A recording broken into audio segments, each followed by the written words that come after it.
Ciao, mi chiamo Virginia Mori e sono un'illustratrice. Sono stata premiata alla Call for Project del Festival Internazionale di Animazione di Annecy con il progetto Il Gioco del Silenzio e da allora non mi sono più fermata. Tra mostre, libri per bambini, copertine e progetti artistici che poi condivido su Instagram.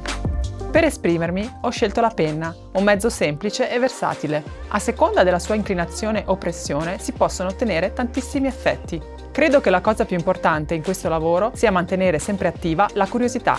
L'ispirazione può arrivare da qualsiasi cosa, una conversazione, una passeggiata, uno sguardo. Solo rimanendo ricettivi saremo in grado di tradurre ciò che ci circonda in immagini evocative, che vadano oltre ciò che si vede ad occhio nudo.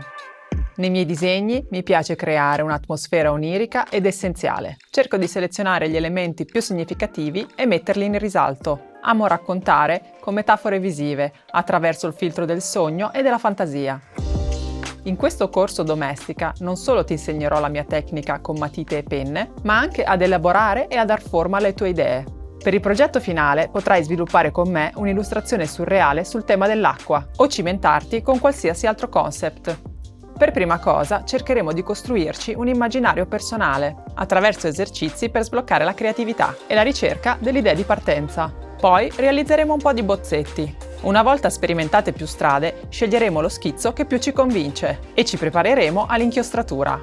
Riportato il nostro disegno in bella, andremo a ripassare e a creare le sfumature con la nostra penna nera. Quindi valuteremo come aggiungere elementi con la penna colorata. Infine ti insegnerò a fare dei piccoli ritocchi sulla tua opera con Photoshop e a salvarla in vari formati. Alla fine del corso saprai trasmettere un'atmosfera, un concetto o un'emozione con elementi visivi minimali.